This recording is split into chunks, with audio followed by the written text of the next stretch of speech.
بسم اللہ الرحمن الرحیم۔ السلام علیکم۔ گاڑیوں کی خرید و فروخت کے حوالے سے ایک اچھی خبر سامنے آئی ہے کہ گاڑی نام کرنے کے لیے پہلے فحص کا جو سرٹیفکیٹ لازم ہوتا تھا وہ ختم کر دیا گیا ہے۔ اس کے متعلق میں آپ کو مکمل ڈیٹیل بتاتا ہوں۔ اس سے پہلے اگر آپ اس چینل پر نئے ہیں تو کائنڈلی اسے سبسکرائب کر لیں۔ سعودی ٹریفک پولیس نے گاڑیوں کی خرید و فروخت کے لیے موٹر وہیکل انسپیکشن فحص کی شرط ختم کر دی ہے۔ گاڑی کی ملکیت تبدیل کرانے کے لیے فحص کا سرٹیفکیٹ پیش کرنا لازمی نہیں ہوگا۔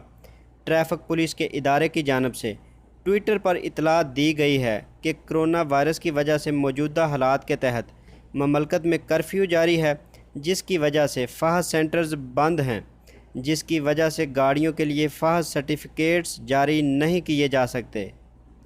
مقامی ویب نیوز آجل کا کہنا ہے کہ ٹریفک پولیس کی جانب سے گاڑیوں کی ملکیتی دستاویز کی منتقلی سینٹرز بند ہونے کی وجہ سے فراہم کی گئی ہے۔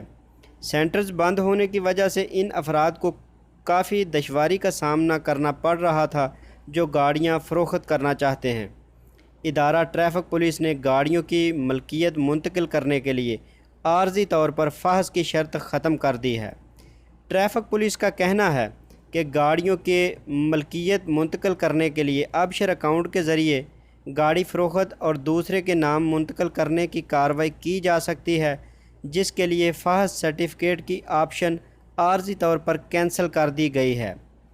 یاد رہے اس سے قبل ٹریفک پولیس کی جانب سے گاڑیوں کے ملکیتی کارڈ، جسے استمارہ کہا جاتا ہے، اس کی تجدید کے لیے بھی فحص سرٹیفکیٹ کی شرط ختم کی گئی تھی، جس کے بعد اب گاڑی ٹرانسفر کے لیے بھی یہ سہولت فراہم کی گئی ہے۔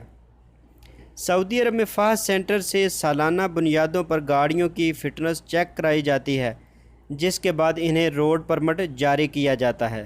فٹنس سرٹیفکیٹ کے بغیر روڈ پرمٹ نہ ہونے پر چالان کیا جاتا ہے۔ تو یہ جو افراد گاڑی بیچنا چاہتے ہیں ان کے لیے ایک اچھی خبر ہے۔ تو اگر آپ کو میری یہ ویڈیو پسند آئے تو اسے لائک اور شیئر ضرور کیجیے گا۔ تو ملتے ہیں کسی نیکسٹ اپڈیٹ کے ساتھ، تب تک کے لیے اللہ حافظ۔